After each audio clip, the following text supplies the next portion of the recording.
is the most wonderful time of the year. That is, if you're one of the 7 teams that have already clinched a playoff spot. And with that, we say happy holiday week to you and yours. This is Inside Coverage on Yahoo. Hope you had a fantastic weekend. Hope your shopping is done. I was running around Cleveland doing most of mine on Saturday. I kind of sort of have some of it done. By the way, Dad, read your text messages. The read receipt hasn't come up yet, or is it read receipt? I'm not sure. I sent you the message that said don't open any of the Amazon sent to the house with your name on them. Please don't open them. Just put them upstairs and I will deal with them later when I get there. Okay? Don't open any of the packages. Hi, I'm Andrew Siciliano. Hope you're doing well. This is the how and the why, any and everything you need to know about the National Football League. It's a show as I sit here in a hotel room with a puffy on. It's cold in Cleveland. It is also Charles Robinson's show. It is also Frank Schwab's show. They are senior NFL writers. It is not DK Metcalf's show because he has been suspended as we sit down to do this for full games.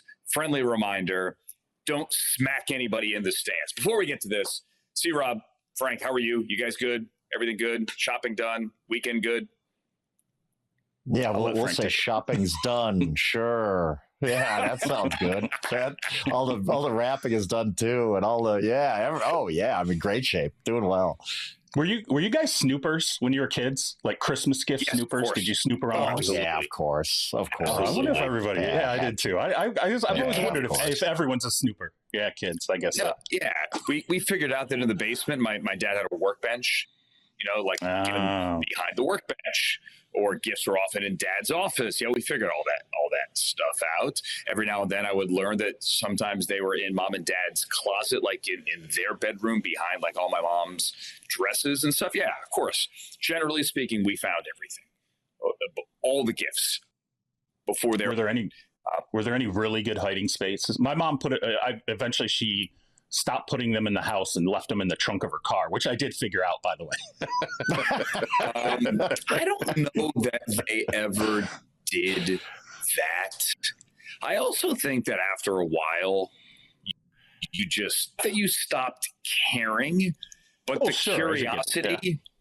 curiosity wasn't the same as when you were 10 years old. Also, right. Dad, if you're listening, my brother and I were talking. Your other son, that is. I think we're moving towards a giftless 2026. Not to kill the economy here, but Dad, Mom, wrap your head around that. If you're cool with that, just comment on the YouTube stream. Cool? Okay, good. Gotcha.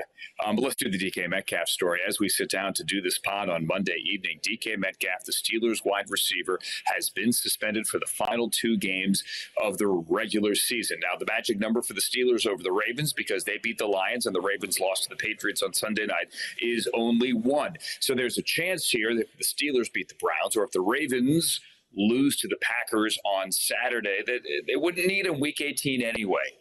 They wouldn't, and he could come back for the postseason. There is also a chance, and Steeler fans will say it's not a good chance, but it is a chance that DK Metcalf's season is over, that they don't make the playoffs without him, and that the Ravens somehow get in, and that we've seen the last of DK. There's a lot of debate about what he did. He didn't see it. Late in the second quarter, there was a Lions fan heckling DK Metcalf. He went over to the stands. He grabbed the guy by the shirt or his goofy blue wig, and then he seemed to strike him. Now, at first, you thought it was a punch, and then it looked more like an open hand smack. And then you're like, did he really even hit him? It doesn't matter. The league says very clearly you can't go into the stands and make physical contact with the fans. And we can all agree you cannot do that. You saw the angle on CBS last night. It was the Nansen Romo and Tracy Wolfson crew. Guys, I don't know if you've seen this secondary angle. We're going to run it. Then I want to get what you guys think of the interaction after this.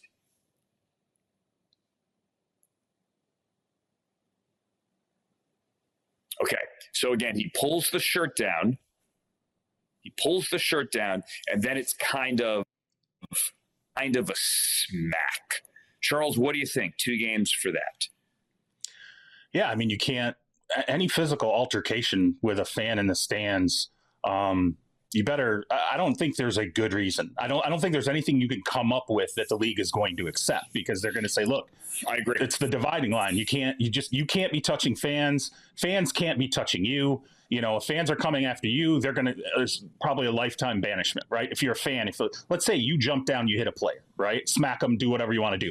You're not going to be back in the stadium ever again. The league's going to make sure of that, right? And no one's going to have any mercy. No one's going to have any sympathy for it. Like if that guy were to go over the wall and go at DK Metcalf, DK could knock him out. Nobody would care. Yeah, no, at that point, he's defending himself, and the interaction, to me, the second I saw it, I thought, okay, that's at least one game. I thought for sure he'd get one game.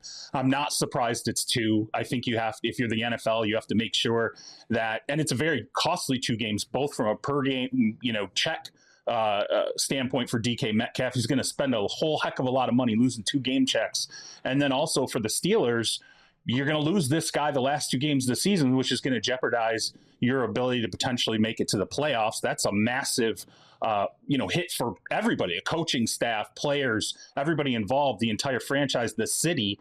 So it's not like, there might be some people who say, it should be more than 2 games. Well, these 2 games are massive, massive games. The only thing I would say about this is the back and forth about what was said, what wasn't said. Unless there's audio, right, of exactly what the interaction was in terms of what DK was responding to, we don't know. We're not going to know. It's between those 2 individuals, and they're each going to have their stories, and that's sort of what's come out today. The bottom line is, particularly in the city of Detroit, where the malice of the palace is unforgettable for the rest of my life, you do not want this happening, both from a Detroit fan perspective and also from a player perspective. Charles, you said, and I don't disagree with you with saying like this is a big 2 games. It obviously is.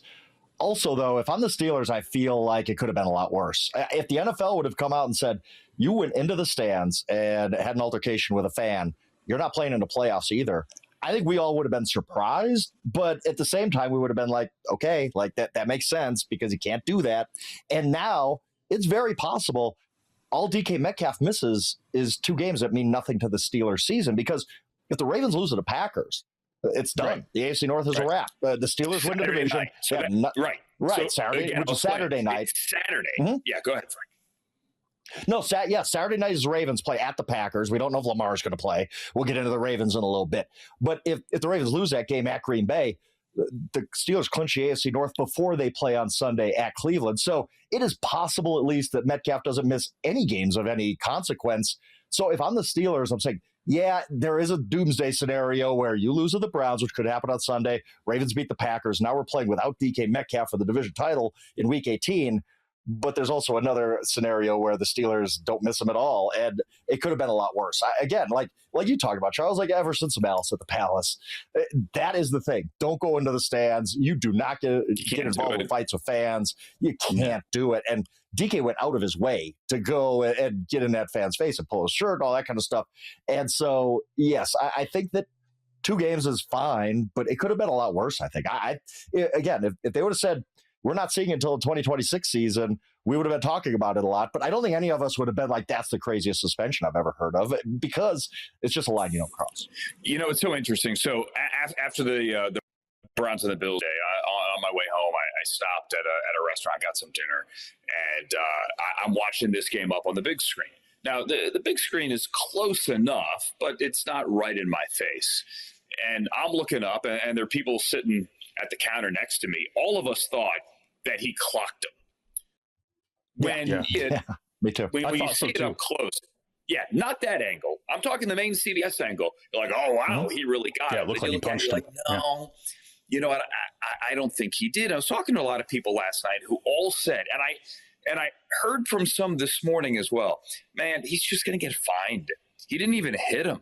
I'm like, I think you guys are missing the point. He went over to the stands, grabbed the guy by the wig or by the shirt, whatever it is, pulled him close, and then swung.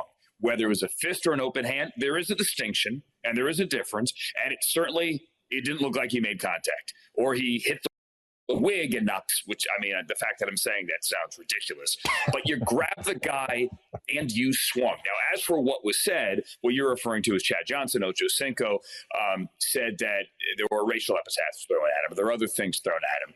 And it's been reported through various insiders, and this is DK's camp, no doubt, unlike, the sound, that again, there was a racial element to it, and the guy was screaming at him and yelling at him and speaking about his mother, and he had to go over there and do something. This guy, whose name I shall leave out of it, he has the last name of a former president, but there's a lot of them, said, I didn't say anything like that. He's already lawyered up. I said nothing like that whatsoever. Guys, there were witnesses, hundreds of them, in the stands. So we can find out what was said one way or the other. And I'm not defending this guy if he said horrible stuff. And I am not the one who should tell another man to always turn the other cheek. Have our limits. All of us do. There are lines that shall not be crossed, and all of us have that line where we don't care anymore. We're going to act. DK, you can't grab a guy out of the stands and swing. You just can't do that. I was talking to Max Stark today, who does video, and this is off the air, but I'll share. This is nothing, talking out of school. The defense is on the field. DK is on the sideline. Like, come on, you can't lose focus. What are you doing, man? I thought that too, actually. Yeah, You're not George Pickens. Right in the middle of a game. Like, what are we doing? You're not George Pickens. Like what? There's never done anything like this, but you got rid of a hot-headed receiver. DK could be a bit of a hothead. I mean, there are teams in the NFC West that think he's dirty, as like on the field, taking some cheap shots, but you can't go over and do that.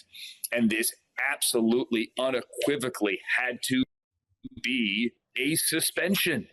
It had to be a suspension. And I think the league got it right. Now, let's play a hypothetical. This did not happen, but I'll ask both of you. Let's say DK actually made contact, whether it's with an open hand or a fist. And let's say this is hypothetical, that you saw the guy's head jerk back. You saw there was contact. Should the Detroit police go into the locker room and arrest him at halftime? I mean, we could have been in that scenario. Can you imagine if he actually made contact and that guy goes to the cops right there and goes, hey, I want to press charges. Detroit Metro is knocking on the door of the locker room at halftime saying, number 4, come with us. Can you imagine what that situation would be like, C-Rob? Yeah, I mean, I have to believe that even if it did occur where you're sitting there and you see it happen and he goes to the police, that's something that they would sort out after the game. It was something they would sort out late. It's just hard for me to believe. And I'm trying to think, as you were saying this, I'm like, in my mind, I'm like, has that ever happened in professional sports where, I don't remember. I mean, even in the Malice of the Palace, no one was arrested that night. None of the players were arrested that night. So like it wasn't, and there was video evidence of people fighting in the stands. Not saying it should happen. Like, could you have imagined that? Or I kept getting, my phone was blowing up last night. He needs to be kicked out of the game right then and there. Well, there's no flag. This isn't. No, it's not. Like, yeah, it was helmet to helmet. Right? There was no way. He knocked a guy out, and they're like, eject him. There was no flag. Guys, like from a league perspective, and the officials didn't see that. They're worried about holding on the field. They're not really worried about what's going on. No, we can't turn this into. The people who have these opinions like the officials should have ejected. The officials they're not there to deal with the fans. Okay, that's not their job. No. Okay, that's not their job. So, no, it's beyond the scope. Yeah. What are you going to do? You're going to put this on the sky judge now and say, okay, court is in session every game. If you see anything happening between players and fans, you make the call and eject a player for something that happens on the sideline. I mean, it's just the one thing I will say about this. I wonder if this raises the specter with teams where you're like, maybe we just need to assign somebody on our staff to make sure that they're standing between our sideline and the fans and just paying attention, making sure, hey, just everybody get a big dom. Exactly. Yeah. Somebody in security, whoever else has access on the field, just designate someone to be your get back coach. Players start approaching fans, get back. I doubt that happens because this seems like such a one-off. It's not like this is something that occurs with any kind of irregularity, but I'm sure teams are discussing this right now internally about, hey, what if this ever happens with us? Do we have any scenario to make sure that, we don't have players who are drawn into this by fans? There's no doubt in my mind there's a discussion in other buildings about something like this. Yeah, real quick, I've watched every Malice in the Palace documentary there could be, because it's just such a crazy night in our lives as sports fans. And I think my favorite part of it, talking about not guys weren't even arrested then, is Steven Jackson tells a story that in the locker room, after all of this has happened, Ron Artest turns to Steven Jackson and says, "You think we're going to get in trouble for this?" Yeah. Unbelievable. Unbelievable. Like, just one of the great lines of all time. And Steven Jackson's reaction to it, which was profane, is hilarious. Yeah. His reaction to Ron asking him that is like, it's so good. It's amazing. But to Andrew's point, like, I do think if this would have turned out differently and he would have cold cocked the guy, at that point, yes, I do think he's done for the playoffs, or maybe into the 2026 season. And he would not. Yeah. No, he'd be gone. The one, and the case I thought about was Myles Garrett with the helmet swinging with Mason Rudolph. It is different, but that was an Myles Garrett didn't hit Mason Rudolph. Right. If Myles Garrett didn't hit Mason Rudolph with the helmet, it would have just been like, you'll get a game, whatever. But the optics of hitting him were like, you're indefinite suspension. I think it was 8 games, 6 games, whatever it ended up being, Andrew. You probably know better than me. That would have happened here. Had this, you could say, like, well, he shouldn't not or get penalized or not get penalized because he missed, but he did. And if he would have hit him, it would have been a lot worse for DK. All in all, as I said, I don't think this is the worst outcome for DK Metcalf to get 2 games. It could have been worse. We all agree real quick, not to linger too much, that Amon-Ra St. Brown clearly pushed off. That is clearly OPI. Yeah. And even though Carl Cheffers was clumsy in his explanation at the end of the game, it was OPI, right? What took them so long to discuss? They were discussing that for like 3 minutes, and it was like, what are we discussing? Whether or not they replayed it down, whether or not they backed them up and tell. Go ahead. I think what happened was you had everyone's like, why did all these officials come in? I think it was because there were so many things that had happened that they had to make a judgment call on. Where it was like, okay, was progress stopped? But I think you had to explain every single thing that had happened in sequential order and make sure they're all on the same page with every single thing that happened in sequential order. Once that was all lined up, I think that's why it took them so long to discuss it, because they're like, let's get it all right and then go out there and serve it all up at once. Now, the Isaac Tesla OPI, that was the one I think that was terrible. Quibble with, but terrible call. Young receivers, you get taught, and he's a rookie, make yourself available to the quarterback. Okay, at least look back to the quarterback. Try to turn back to the quarterback. Feign that you're actually looking for the football or trying to make yourself available to your back. And if you don't do that, you're not going to get a call. Also, I've been told the Steelers clearly had called that out to the officials earlier, specifically about Tesla. Hey, they're running this pick play. He's guilty. Keep an eye on it. And they listened to him on that final drive. Let's tap the base here on the Ravens as well. Side to this, congratulations to the Patriots. They are back in the postseason for the first time since that Mac Jones season. They're 7-0 on the road. The Patriots have won 11 of 12, and they rally from down 11 points on the road with 12 minutes to go to stun the Ravens. Round of applause for the Patriots their season, and the Mike Vrabel one-year turnaround has been fantastic, and I can't wait to see what they do in the postseason. They're a flawed team, but they're a winning team, and they play clean and sound football.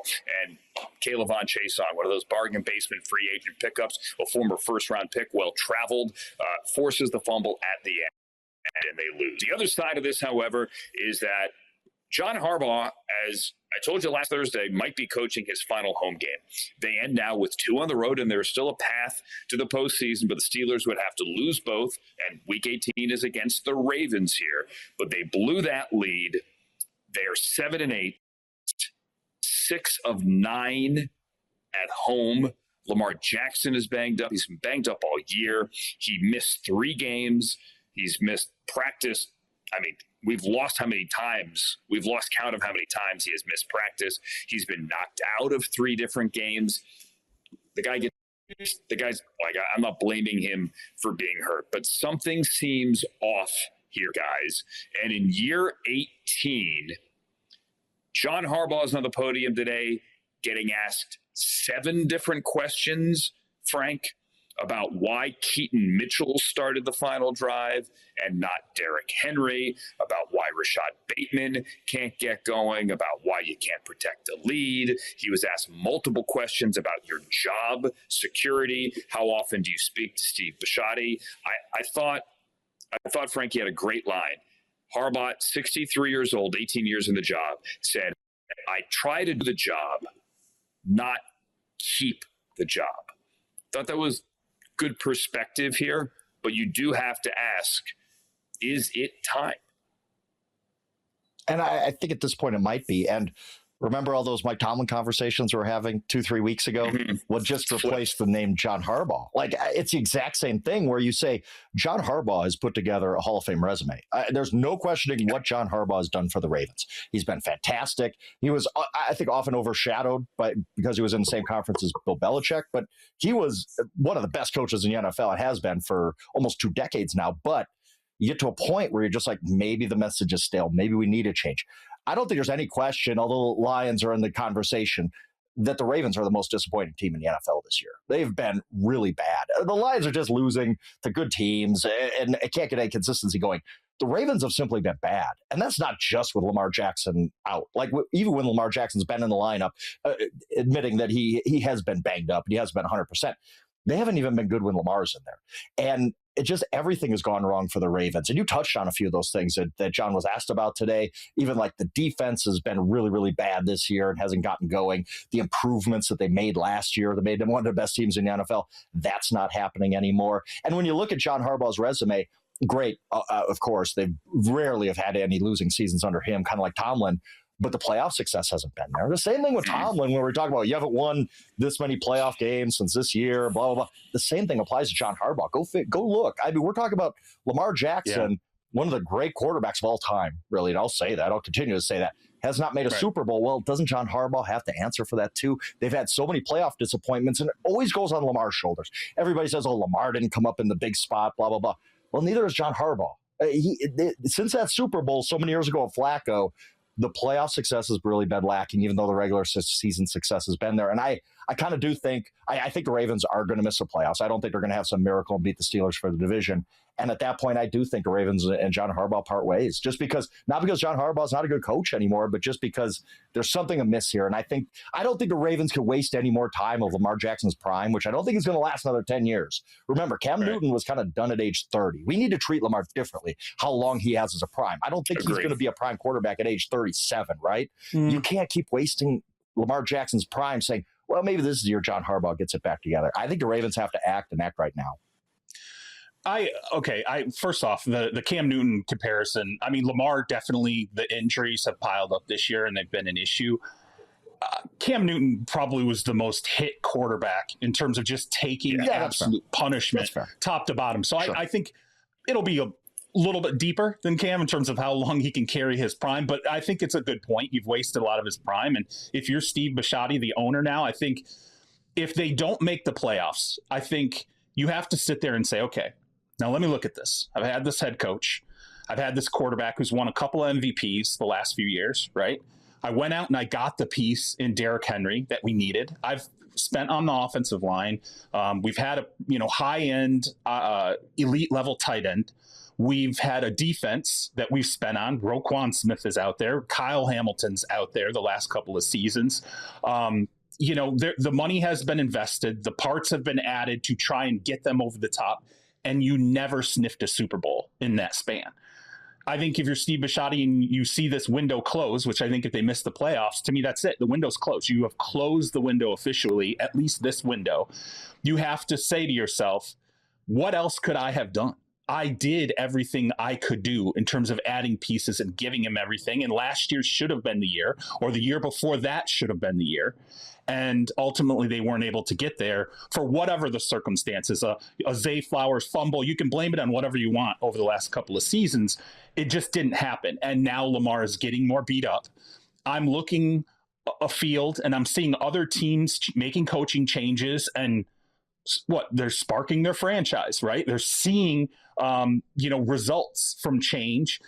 I just think the window closing to me is the biggest reason why Steve Bisciotti now would stare at this and go, okay, we didn't even make the playoffs here. We have not been able to reach a Super Bowl with, I think, arguably the very best quarterback in the league. If you average out the years that he's played in Lamar Jackson, something's got to change now at this point. And we've receded to the point of not even getting to the postseason.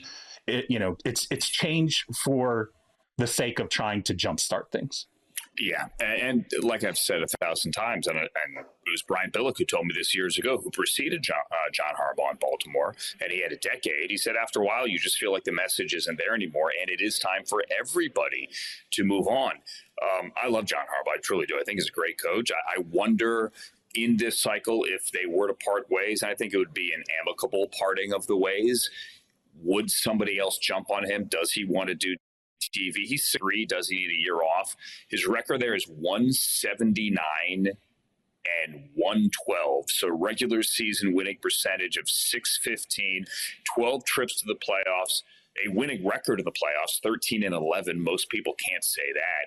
And since they drafted Lamar Jackson in 2018, and that year they split. Flacco started 9 games and Lamar started 7.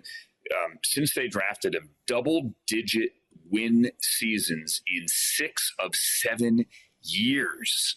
So they've won over and over and over again, but they have not yet been able to get over the hump. All right, that's the AFC North. I promise there is other football other than the AFC North as we roll on here on Inside Coverage on a Monday.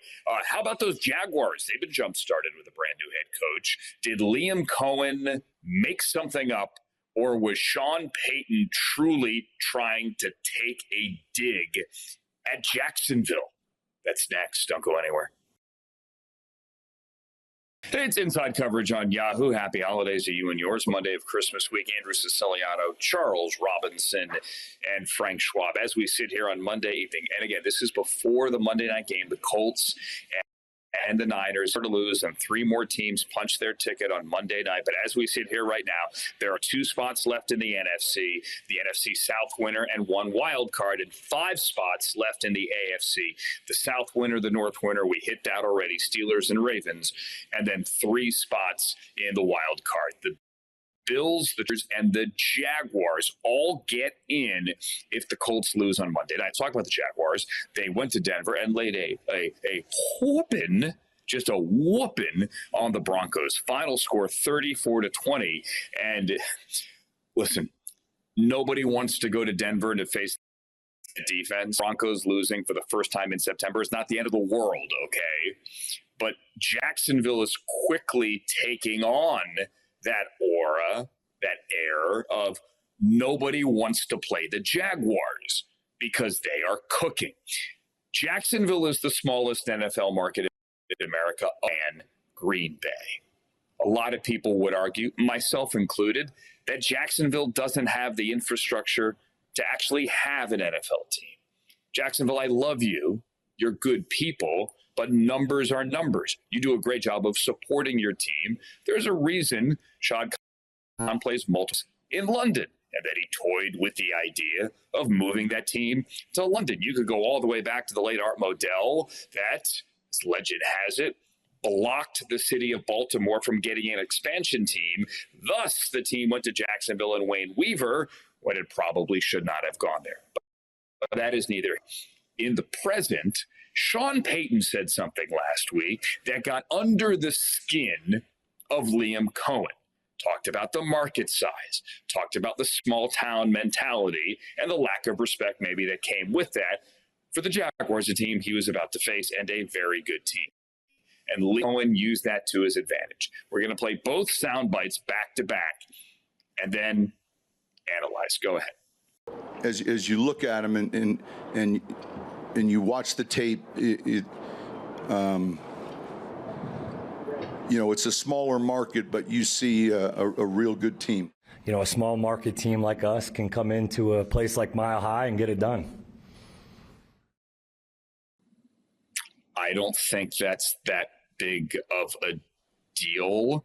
We spent 5 minutes on Thursday's show saying that this is a great game and it's a shame game that the overwhelming majority of America is not going to see it. CBS had the doubleheader. They had the Lions and the Steelers to the majority of America, and Fox had that game, even though it's two AFC teams. Those rules don't apply anymore, right? And most of America wasn't going to be able to see that game. C-Rob, you speak. Was he taking a shot? Listen, I okay. Let me be careful about how I say this. Sean rarely says anything where he doesn't know what he's saying, right? Correct. Like he calculates everything that comes out of his mouth. He understands it. He knows when to deliver a message.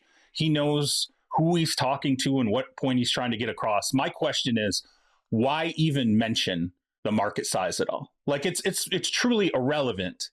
It's come on, in the big scope of things, when you're talking about competitive teams, you're talking about a team you're about to play. The market that they're coming from is fairly irrelevant in regards to the team you're actually putting on the field, unless you connect it and say, hey, it's a smaller market team. It's harder to draw free agents at times in smaller markets. Sometimes there are players who don't want to go those places. Like if you want to make that connection.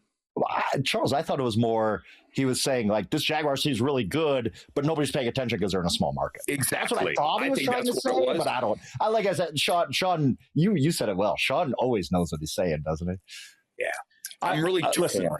I'm really torn because Charles and Sean knows exactly what he's doing. Like, for example, the Sean shot at Nathaniel Hackett a couple of years ago, there's no amount of money that would convince me that wasn't all planned. It was absolutely all planned. It was, again, my opinion. I've never asked him point blank and then I would get a straight answer during daylight hours, but maybe one day I would ask him. I think it was all planned. I think it was a motivation for his locker room. Like, hey, I'm coming in here. Last year, you were coached poorly. You guys were put in a bad situation. It's all that guy's fault. I'm here to fix things, and I want you guys to know that you're still a good team. Look in the mirror, hold yourself high. We're going to fix this stuff. It was that guy's fault. Okay? I think that's what he was doing. I think it was all planned. But again, that's just me, and I agree with you, Charles. I think everything is thought out. Like Joe Burrow, nothing he says wasn't maybe we're thought out. But this also does, hey, you guys, most of America probably doesn't know much about the Jaguars. They're a small market. They're not on TV. It's a damn good team. But he didn't say it that way. But if on paper it reads that way. Wait, let me just make this point. Maybe we're focusing on the wrong coach here. Maybe the coach we should be focusing on is Liam Cohen because, and I mean this in a positive sense, screw it, use it. You're Liam Cohen. You absolutely use it. You use anything you can. This is, I mean, look, the Patriots for years took every single thing. It didn't matter what it was. They blew it out of proportion to motivate themselves, made it into bulletin board material. I like it. And by the way, I'm sitting here and I'm staring at Liam Cohen. I'm saying, okay, this guy's got Trevor Lawrence playing like the generational player we were told Trevor Lawrence was going to be. He's doing it without Travis Hunter Jr. He's doing it with Brian Thomas Jr. being not what he was, at least to the Jaguars last year, right? I'm very, very impressed. And it also makes me realize that after Nick Sirianni did it and Dan Campbell did it in their, first press conference, win the first press conference with the media, and they both got made fun of because how their first press conferences went. Did he lose it? Now they both lost it. If anybody remembers, like we killed Sirianni, we killed Dan Campbell. Yeah. And then we also killed Liam Cohen because he did the Duval. And everybody said, man, that's corny. And that guy seems like a weirdo. And that got played over and over and over again. And you know what? Maybe we should just relax on the first snap judgment of how a guy seems. Well, because first impressions, Liam Cohen's fed it to everyone. matter. First impressions matter. Dates or job interviews, right? The first time you sit down across the table from somebody, date or job interview, you know pretty quickly whether or not this is going to be somebody you like and what you think, right? When you turn on a song on the radio or your playlist, whatever streaming service you're listening to, you know in 2 notes whether or not you want to keep listening to this song. Same thing on a press conference. But yeah, I don't know. All I know is we made fun of him. James Gladstone got hired, and we're like, oh my God, it's like a kid. Listen to the way he talks. He's talking in this grandiose fashion. Yeah. Like we had all these issues, and then I'm looking at Jacoby Myers, and I'm like, that was by far the deadline pick. I'm like, what this guy is doing for their team right now is amazing, and the fact that they went and extended him immediately because they saw this is what he brings us the middle of the field. We lack the middle of the field. This guy's going the middle of the field to get the football. He's not afraid of contact. Added a huge component to that offense. I don't know, man. I the Jaguars, they've won me over. There's no doubt about that. And I come from the era of, in 2004, I worked in Orlando. I remember going to Jacksonville when Wayne Weaver owned the team, and they were covering seats with tarps to make it look like it was less empty seats in the stadium. Like that was a real thing. This to me, I love what they're doing. I love the embrace of the surrounding area of it, and I'm very happy for Jaguars fans. And I can tell you that this Liam Cohen, the impressiveness with which he's turned that offense around and what he's doing with Trevor Lawrence, I did not believe in that 2 months ago. I was like, nope, Trevor Lawrence is going to be a fringe top 20 quarterback his entire career. That's just who he is. I think I was wrong. Yeah, Frank, they were 5-4, and they had basically lost to the Raiders. Right? Yeah, he completes that, and they're 5-5. A complete turnaround. And the game that I wish I would paid more of attention to, and at the time I was just kind of like, that's fine, whatever. They beat the Chargers 35-6 a few weeks ago. Mm-hmm. And all of us kind of just said, oh, okay, good win, whatever. No, that was the sign that the Jaguars were getting really good in a hurry. And they haven't lost since. They've won 6 in a row. I'm the Liam Cohen thing. 6 in a row. And some good wins in there too, especially against the Broncos, who I think Broncos are still a very, very good football team. They just got beat by a really hot Jaguars team. The Liam Cohen thing is interesting because I just think this is who he is. And I think back the first half of the season before they played the 49ers, if you remember, he made a big to-do out of nowhere about Robert Saleh stealing our signs and and that. And it was just out of the blue. And you're like, what are we talking about? And then you had to dust up with him after the game. Yep. And now this comes out of the blue where I don't think there's another coach in the NFL who would be listening to Sean Payton say flippantly, like, yeah, they're from a smaller market, but whatever. Like Liam Cohen's like, guys, we got to go get them. Like that's just his thing. And okay, cool, great. I think that's a sign of a good coach, honestly, where you know your team and hey, I'm going to motivate these guys this way. Whatever. It is kind of weird, and I wouldn't do it necessarily, but Liam Cohen has figured out like, hey, I'm going to get all these perceived slights. We're going to use them to our advantage. It's us against the world, and it's working for him. I think right now, yes. I would vote Kyle Shanahan Coach of the Year if I had a vote. I don't, Charles. But I think Liam Cohen's a fine vote, too. Why not? He has done so much this year. He has improved, and just the difference in Trevor Lawrence has been astounding the last 4 weeks. Remember, early in the season, they were like, gesturing towards each other with Liam Cohen's ripping him from not throwing the ball accurately enough, and Trevor Lawrence is throwing his hands up. Now, Trevor Lawrence played the best football of his career by far. And last week I thought, okay, he had 6 touchdowns, but that's against the Jets. Who cares? He did it against that Broncos defense. I'm like, whoa, okay. Trevor Lawrence all of a sudden, I mean, I even saw something today, like, is he in the MVP conversation? The answer is no, but to be in that conversation, to even get that kind of buzz, we weren't talking about that a month ago. That's Liam Cohen's coaching. I think he's done a tremendous job in respect to the Jaguars. I did not expect him to go into Denver and win like they did. So let's run down their schedule. And Liam Cohen is in the Coach of the Year conversation 100%. So let's go through their quality wins. Week 1 is Carolina the team that right now leads the NFC South. Were they that team week 1? I don't know. But on paper, that's quality win now in record. When they lose to the Bengals, then they beat the Texans, playoff team, Niners, playoff team, Kansas City in week 5 in primetime. I don't care how they finish.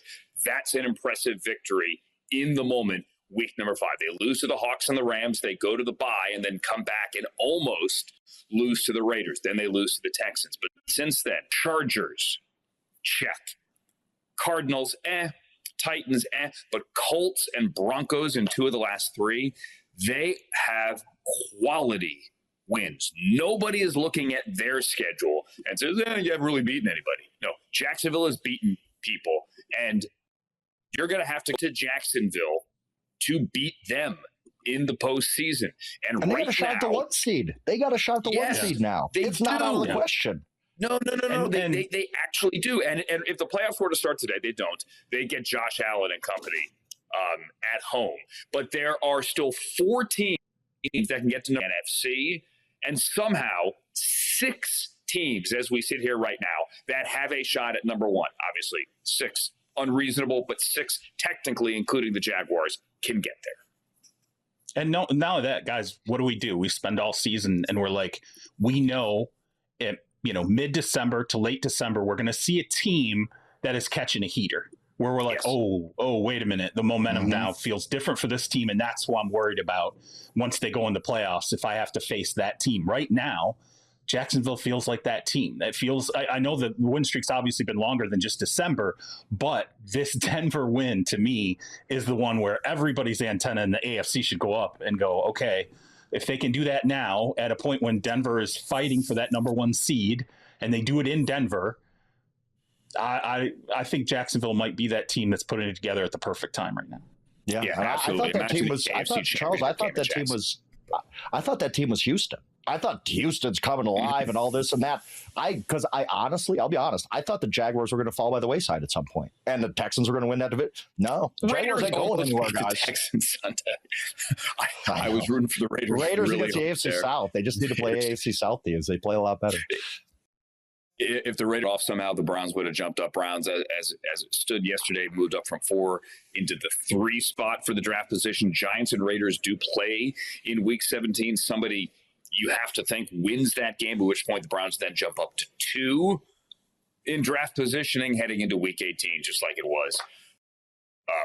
Let's go back to Thursday night, if we could, because this week started with one of the crazier games and one of the best games, not only of this season, but in the last decade, honestly, that we've seen played. And it ended with the Seahawks beating the Rams in overtime in Seattle in another Thursday night classic, with sending Eric Saubert for a 2-point conversion, a late release there on a 2-point conversion. The tight end sat down as he got to the goal line, and Darnold hit him. But the story of this game came from a 2-point conversion earlier in which Sam Darnold threw an incompletion. Jared ball down to the line of scrimmage, and the play was over. Zach Charbonnet, however, picked up that football and handed it back to the official. He picked it up in the end zone. That is where the ball ended up after Jared Verse knocked it down at the line of scrimmage. The Seahawks didn't complain. Mike McDonald didn't ask for a replay. He pointed up to the Jumbotron. Nobody made a mess. Nobody cared. It was a failed 2-point conversion. And 1 minute and 50 seconds, 5-0 later, they were told, both sidelines, that the play is now being reviewed. It was determined that the ball that Darnold threw was a lateral, and that Jared Verse knocking it down was actually forcing a lateral. And it wasn't a forced fumble. He just knocked it down as a live ball. And that even though there was a whistle, and even though nobody thought Eric Saubert was doing anything other than politely handing the ball back to the official, he didn't hand it up. He didn't hold it up rather and go, look, I scored. He handed it back to the official. The league decided from New York, here's 2 points for you, Seahawks. And we were tied, and we eventually went to overtime. Now, a lot of people will say, hey, if they get the call right, what does it matter? And I think we all agree. If they get it right, it doesn't matter. That said, I'm not sure they got it right, because I don't think the video exclusively shows that it is a lateral, and it wasn't ruled a lateral on the field. That's my opinion. Okay, if they came back and said, guys, it's inconclusive, would you have argued with that? You think it's conclusive? Frank, I see you shaking your head. You think it was conclusive that it was a lateral? I honestly do. I do think it was a lateral. Really? And I think that I do. And look, I get why Sean McVay's mad, right? Because when calls go against you like that, you're like, I've never seen that happen before, where they come back a minute, 50 seconds later and rule. But Terry McAuley, I'll give a lot of credit to. Look, I like the officiating experts on broadcast. Terry McAuley on the Amazon Prime Video broadcast called it out right away. He's like, guys, I think there's a lateral, and I think there's a live ball. And Zach Charbonnet picking up the ball, kind of just casually, like, oh, here's the ball. He picks it up in the end zone. this reminded me so much of the Tuck rule in that everybody looks at the play and says, that doesn't look right. That doesn't look like with Brady. That doesn't look like a fumble. But you get to the rule book and you're like, actually, they got it right. I think it was officiated perfectly, actually. Yes, it took a while. It took a while. I do think it was a ladder. I think everything about it is inarguable from my aspect anyway. I could understand why some people wouldn't think it's lateral. From my aspect anyway, I think it was a lateral. I think there was a clear recovery, as weird as it was. I think they officiated it right. If you want to argue about the rules, we could argue about the rules, just like the Tuck rule. Remember, we're like, that shouldn't be a rule in the rule book, and it was changed. Maybe that happens this offseason. But I really do think the way it was officiated, they got it right. It just took a while. It was a little awkward, like the Lions game too. But I think they got this one right. And bananas. I've never seen anything like it. That's the only 2-point conversion I can remember like it. But I do think they got it right. Charles, do you think it was a lateral? I did. I'm not going to lie. Really? I did too. I thought it was a lateral. Charles wanted to disagree with me. I did. I hate agreeing with Frank. I hate the rule, though. I just don't like the rule. It's a difference between a lateral and a fumble. Yeah. Yes. I think there is. But, I mean, it's. I thought Matt Stafford made a good point where he's like, okay, well, if this is how it is, it's the holy roller, right? All you got to do is make sure if you roll the ball in the end zone, figure out a way to get it. It's just not, it's not clean. It's not, it just feels like a weird rule that I obviously didn't know existed. And then once they resolved it, I didn't know a Tuck rule existed. Exactly. Right. Another thing too, with the whistle, I almost feel like there needs to be some kind of governance from the NFL that once the whistle occurs, if you haven't gotten it sorted out by the whistle, once the whistle happens, everything else is benign. Doesn't matter. Anything else that happened after the whistle, that no longer, we screwed it up. We whistled it. It's on us. But once the whistle occurs, nothing else can be transacted. But it used to be that way. You guys, it's how it should be. It used to be that way, right? Right. And then they said, well, if there's a clear recovery, because it used to be, there's no fumble recovery because we blew it dead. And you're like, but wait a minute. You blew it dead when you shouldn't have blown it dead. It was clearly a fumble. I fell on it. It should be my football. Okay. Well, now there's a clear recovery. If we blew it dead and you guys kept playing, it's cool. We'll let you have the football. That's way here. No, I think that just shifts. To me, that shift. I mean, I guess whatever. The burden's on the player, right?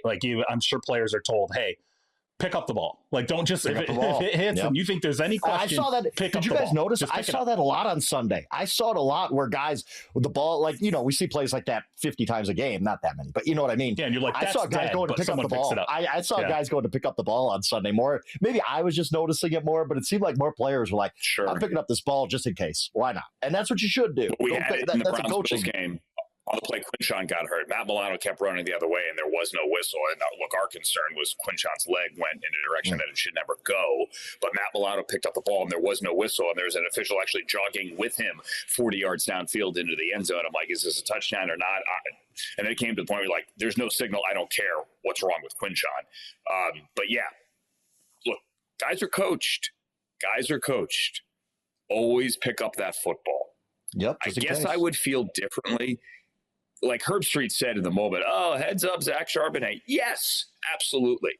But nobody, Zach Charbonnet included, thought he was picking up 2 points. Nope. Nobody.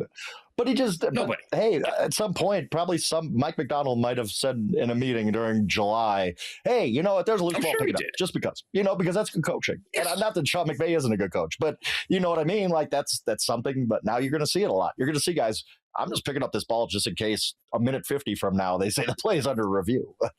That's the kind of thing going on. But I do agree with you guys. I think the rule, they need to go and look at the rule now, because whether it's the whistle, like you said, the whistle happens and sorry, we blew the whistle, nothing can happen after that or whatever, because it looked weird. It still looks weird, but I just think the way the rule's written, I think that was a 2-point conversion. Yeah, they come back from commercial 5 minutes later. By the way, the Seahawks now have 2 more points than they did when last week were here. Yeah, and just a bananas game. I don't even want the 2-point conversion to overshadow how bananas that game was. The Seahawks were, as Amazon Prime said, and 172 when trailing by 15 or more points in the fourth quarter. They came back. It was like instantly. It went from they're down 16 to tie game. It seemed like in a blink of an eye. And for Sam Darnold to put that drive together in overtime after Matthew Stafford probably wrapped up MVP, and even in a loss, he was unbelievable. Some of the balls he threw on that final drive. Oh my goodness, just unbelievable. And then Sam comes right back. And then the whole narrative of that, if that game ends 30-14, the whole narrative that night would have been, see, Sam Darnold can't do it. He's just not that guy. He ain't it. He comes up short in every big game because remember, he threw a couple bad interceptions. But Sam to rebound like he did on that last drive, the passaging on the sideline, the passaging there for the touchdown, hitting Saubert, which I thought was just a really well-conceived play. Heck of a win for the Seahawks. And now, me and Andrew, you've talked about this for weeks now. We want to see these teams play 3 times. And now even more than ever, I want to see the rubber match in the NFC Championship game because these 2 teams are the best 2 teams in football. I agree, and likely it'll be in Seattle. And when they got home, Sean McVay did something he had never done to that assistant coach in season. He's rearranged some of the deck chairs on his coaching staff tactfully before during the regular season, but he actually fired an assistant coach. He fired Chase Blackburn, did that when they got home late Friday afternoon. Chase Blackburn, the special teams coach, fired because they had talked all week, don't kick to Rashid Shaheed. Don't kick to Rashid Shaheed. They kicked to him. He ran it back. That turned the tide. If you don't kick it to him, if you kick it out of bounds, you probably kill 3 extra minutes. Maybe you stop them. Maybe you don't. Maybe you force a 3 and out. Maybe you score. But either way, that turned tide right then and there. And Sean made the move when they got back. When we get back, we have news out of Kansas City because something is now out of Kansas City. And who's the MVP? We'll dip our toe in that pool as well. On Inside Coverage. It's Inside Coverage here on Yahoo. There is news other than on the field. There was significant off-the-field news on Monday, and that is Kansas City made an announcement in Kansas, not in Missouri. They made an announcement to work with the state of Kansas to build a new domed stadium to move out of Arrowhead with the potential opening of said new stadium in 2031. Also includes $1.8 billion of public funding, a new day-to-day practice facility in the state of Kansas. Arrowhead is one of the greatest buildings, not only in the NFL, but in American sports. It truly is that cool and that cold as well, sometimes this time of the year, and that loud, certainly. Always, especially with Patrick Mahomes and Travis Kelce and Andy Reid and this amazing run of success that they have had since 2017 when Patrick Mahomes was drafted, 2018 when he finally took over full time. However, for the fans in Missouri, they already lost the Cardinals. The Cardinals and then the Rams, obviously, other side of the state. But you're losing another team. Now, they're really not going anywhere. It's a short drive, but they're out of the state of Missouri. Chiefs fans deserve a world-class facility. That is what they are going to get. But C-Rob, where do you come down on this going across state lines? I mean, listen, anytime a body of government comes and says, hey, we'll pay 70% of your stadium cost and the infrastructure around the stadium, which is roads, it's all kinds of things that you have to build to make that stadium possible. When a government comes and says, we'll pay for 70% of that stadium and everything around it, you do it. I mean, there's no question. If that's where you have to go to get that, I mean, and you're an NFL team, do I agree with it? Do I agree with taxpayers, funding this? I mean, look, that's a whole other debate. To me, what I don't like about this is hearing that it's going to be a dome, because I realize what we're moving toward 30 years from now, 40 years from now, we're not going to have an open air stadium in the NFL other than maybe Green Bay. I think that every team now, as they build outside. Yeah, that's true. Buffalo's is. That's a good catch on your part. I think that you have all these teams, and when they get a new stadium built, and if they're putting any of their own funds in, they're sitting there saying, I have to have access to that for events 365 days a year. Yeah. So all those cold months, once we get past February, I have to be able to have concerts there. I have to be able to have the, monster trucks. It's just, I hate the fact that I know decades from now, we're going to see. It feels like we're going to, other than warm weather cities, right? I mean, I have to presume, Miami, I have to presume, most of the warm weather cities Tampa, are going to still consider, right? But even then, the humidity. I mean, I live in Houston. They're not going to have it. Like, no way. Are you kidding me? Like, it'd be crazy. It's 1,000 degrees. We still have to have this thing closed to pump into you want to go cover Texans training camp? No, actually, I don't. I'm good. Never. I'm good. I live here, and I'm like, I do not need to go out there. I'm like, I don't. 1,000 degrees outside. Forget that. Yeah. For me, Charles, it's twofold. It's not just, yes, the Dome Stadium stinks. I hate this because all of us, we're of an age where we grew up and bad weather games are part of the NFL. We're supposed to tune in and see a blizzard every once in a while. We're supposed to tune in and it's 4 degrees below zero. And let's see how teams deal with the elements. And we're losing that in the NFL. I don't like that at all. I just think it's part of the fabric of the game that we're missing. And the second part of that, though, is we're losing Arrowhead Stadium. Like Andrew talked about, other than Lambeau Field is on a tier of itself.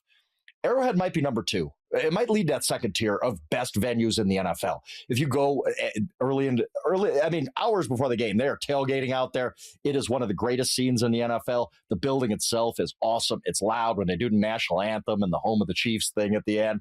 Everything about it is cool, and it's not going to be the same in a dome stadium. I don't care if they're playing in Kansas. Look, 49ers don't play anywhere close to San Francisco. The Washington Commanders don't play in Washington, although they're moving back there. Like it doesn't matter. The fans are still going to go, and it'll be fine. So that doesn't worry me. But losing Arrowhead Stadium, one of the jewels of all sports, one of the best sporting venues I've ever been to have a dome. Oh, I just hate that. I hate that so much. But that's a sign of the times. It's unavoidable, and this is where we're going in the NFL. We're just going to lose these great outdoor venues time after time after time. Do you not like any indoor venue? Like Dallas, maybe? Oh, I love it. Dallas is awesome. SoFi Stadium's one of the best. But these are, again, when we move from, when the Bears want to move into a dome, I'm like, come on. Like, part of the charm of the NFC North and that football that I grew up watching, being a Wisconsinite, was, hey, I'm going to tune in, and they're going to try to play through the snow today. Or that great Halloween game in 1994 when Brett Favre was running through the rain. Field last week. I know, it's miserable. I get it from the fans aspect. It can be miserable. I get that. And so I sit here watching it on TV like, wow, that looks really cool when somebody's freezing. I'm really comfortable with Buffalo Wild Wings. Give me another beer. Yeah, right? Yeah, exactly. But doesn't it just is, we're losing some of the charm of the NFL. Football's supposed to be played in the elements. It is not baseball where you get rained out, And don't you guys, I mean, especially when we get into December and January, if I have all the games up, or if I'm sitting there and let's say we're watching a Red Zone channel or whatever, and there's a split screen, the second I see snow on a field, I'm drawn to that game instantaneously. Yeah, sure. As a viewer. I'm like, oh my gosh, look at this. And I will tune into that right away just because of, I think, what it evokes when you're watching it. You're like, especially if you've played football and you've played in that. I mean, I grew up in Michigan, played in that crap, right? You played in high school, played in the snow, freezing, and with my mom sneaking me hot chocolate on the sidelines because I'm dying. It's just, I think from a viewer experience, we're going to get to the point where far fewer of those exist. I think it'll affect quarterback numbers because you're going to have more quarterbacks playing most of their games in domes. I think it does. It has a trickle down effect that, over the expanse of decades will change what the NFL is. I agree. The flip side of that is you can count on one hand, sometimes on 3 fingers, sometimes on 1 finger, the number of times. And I'm with you. Those snow games are awesome. Browns Steelers last year. Snow Globe Thursday night in Cleveland. Awesome. Most fun I've had in a long time. Browns won, also beat the Steelers. It was glorious. You kidding me? But those rarely happen. Like, you get 1 or 2 a year. We had 1 2 weeks ago in Buffalo. It might be the only one of the year. You never know. We got a couple of weeks left. The cold in Chicago 2 weeks ago, it was just cold. It wasn't snow. It was bitter and miserable. Dolphins Chiefs. Dolphins Chiefs a couple years ago. Patrick Mahomes' helmet exploded. Like, you don't get that. Like, we will never see that again. Also in that game, fans lost digits. Like, there were frostbite victims taken to the hospital that afternoon. We're running late. Let's move on here. But I think we're kind of sort of all on the same page. This is all the way 2031 until it finally happens. Hey, C-Rob, MVP front runners. What do you got here? A couple of minutes. Talk to me. Yeah, I got as Frank tries to disparage me whenever he brings it up, I do have a vote for MVP, so I have to be careful here. No, I just want to criticize you for it. That's all. That's what. All right, I'll take it. It's worth it for the vote. It's okay. I want to pose this question to you because I think it's interesting every year. And, you get asked, you'll have people ask you what your criteria is for the MVP. What does it mean? And, there's no clear, the Associated Press doesn't say to you, here is what the absolute criteria is for the MVP. So it's very much it's an interesting exercise, I think, from one voter to the next to kind of understand how they view it. I want to ask you this. This year, I think one of the debates that's going to happen, because it feels like Matthew Stafford is the leader in the clubhouse, right? 40 touchdowns, 5 interceptions. Mm-hmm. The advanced analytics look great. He's got 112 QB rating. I mean, he's been flawless in terms of his career seasons. This, I think, will be it. What weight would you give? Because of Drake May, there's going to be a Drake May crowd. There'll be like a Josh Allen crowd. There'll be a Trevor Lawrence crowd. When you look at Drake May and you look at Matthew Stafford, and I'm asking you two this, how much weight do you give to the surrounding pieces? To who Matthew Stafford's throwing to, who's on his offensive line, who's in the backfield. And in some respects, Matthew Stafford has a head coach who's offensive minded, constantly building and scheming things for him. They go and they get Devontae Adams, Puka Nacua, there's, whatever. You can talk about all that. Then you look at Drake May, defensive coach. Right now, Josh McDaniels might as well be considered an offensive head coach, right? He's going to be there forever. He's one of the brilliant minds in terms of an OC. But the surrounding pieces that Drake May has had to work with are certainly more challenging than the ones and less experienced in some respects, other than Stephon Diggs, obviously, that Matthew Stafford's been working with. I'm curious, how would you guys weight that in terms of the surrounding pieces and who's raising the level of play around them versus who is using the quality of players around them to maximize their own success? It's a difficult question. It's a difficult needle to thread. Frank, you go first. I'll be very blunt about it. Not at all. Not even a little bit. I hated last year when the entire MVP debate became whose teammates are worse. That is not how MVP should be decided. You guys, the voters, and I've talked to you about this, you cannot make Lamar Jackson the AP quarterback and vote somebody else MVP. It does not make sense in my mind, and it never will, and I will always debate that pick. Lamar Jackson should have been MVP last year. So when we start to get into, oh, well, this guy has worse teammates than this guy, that is not what MVP should be. I hate that. It is one of my pet peeves. Yes, Matthew Stafford has a better setup, but who's played better? Who's been the better player? And I'm fine with Josh Allen winning that because he's just, every week I watch that guy on TV and I'm like, whoa, that is amazing what he's doing. I'm fine with Matthew Stafford. I'm actually fine with Drake May winning it too, but I don't think this should devolve into, well, whose teammates are worse? Because that's just, it's not Matthew Stafford's fault that Puka Nacua is awesome. And by the way, Matthew Stafford makes Puka Nacua awesome too. Like, he's part of that. Sure. Yeah, it's the old, well, if you take him off the team, then what? Well, most of these teams aren't any good. Now, you could also argue that in LA, you take Matthew Stafford off the team. Jimmy Garoppolo's still a very good quarterback, but he's not as good as Matthew Stafford. He isn't, and they wouldn't be the same team with Jimmy Garoppolo. They'd be a winning team. They'd be in the playoff conversation, but they wouldn't be this good. What Stafford has done is amazing. I also think that a lot of people take into account his career, and this isn't going to be a career achievement award. He's won a Super Bowl, but I certainly think people do that lens as well. And I think some people are going to look at Drake May and say, it's year two. It's year two. His time will come.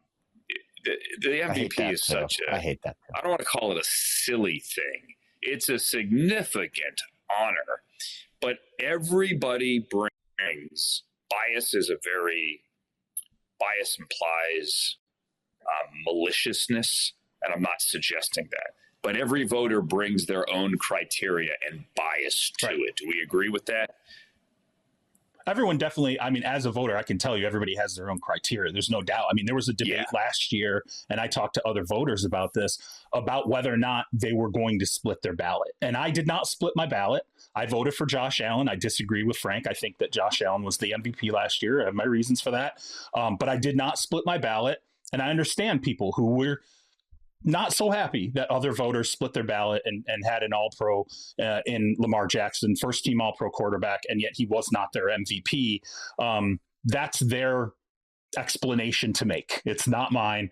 But I will say it's always an interesting process every year, because you know that just because you're looking at it from one vantage, the other 49 voters could be looking at it from a completely unique vantage as well, and you're all coming to a different conclusion or the same conclusion using different roads. It's really interesting every year. One real quick thing. I'll keep this brief. A little bit of MVP trivia for you. If Matthew Stafford wins and they don't win the division, it's going to be a little bit of an outlier.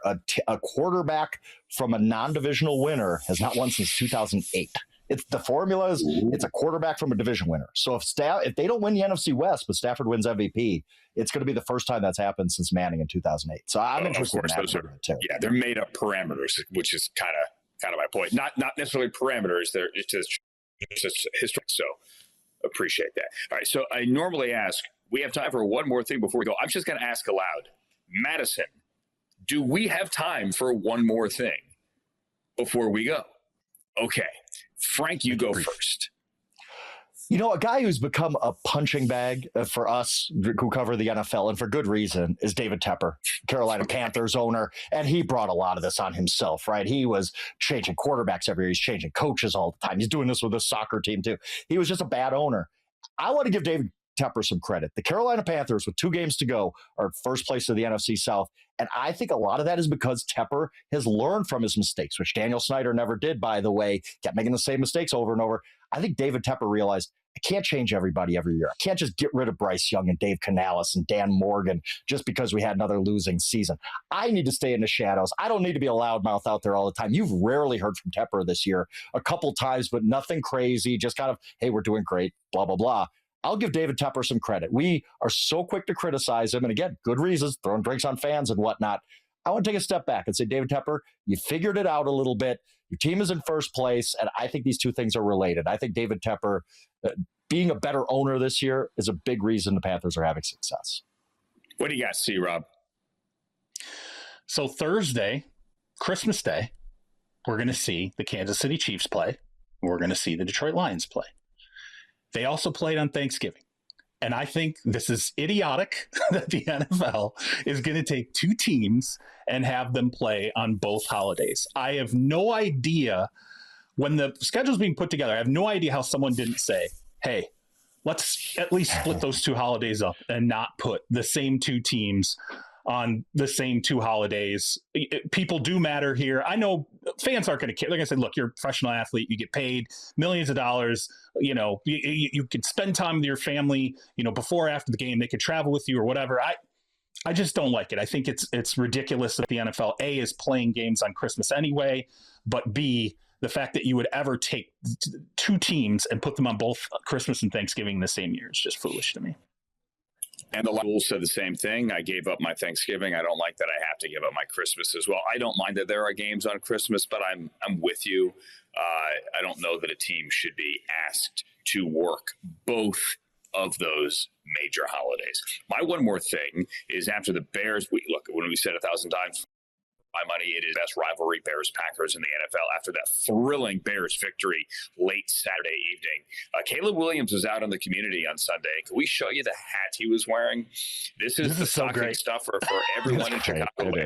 He is wearing the cheese grater hat. Man. It's the same hat that DJ Moore was seen wearing in the locker room Saturday evening at Soldier Field, celebrating his game-winning touchdown. Thursday night was good. Saturday night was also amazing. One of the games of the year. Caleb and the Bears. What an ending. What an ending right around midnight or local in Chicago. And what an ending to the show today as well. For Charles Robinson and for Frank Schwab. Remember, don't go into the stands and pull anyone by their blue wig and smack them. My name is Andrew Siciliano. Thanks for listening to and watching Inside Coverage on Yahoo.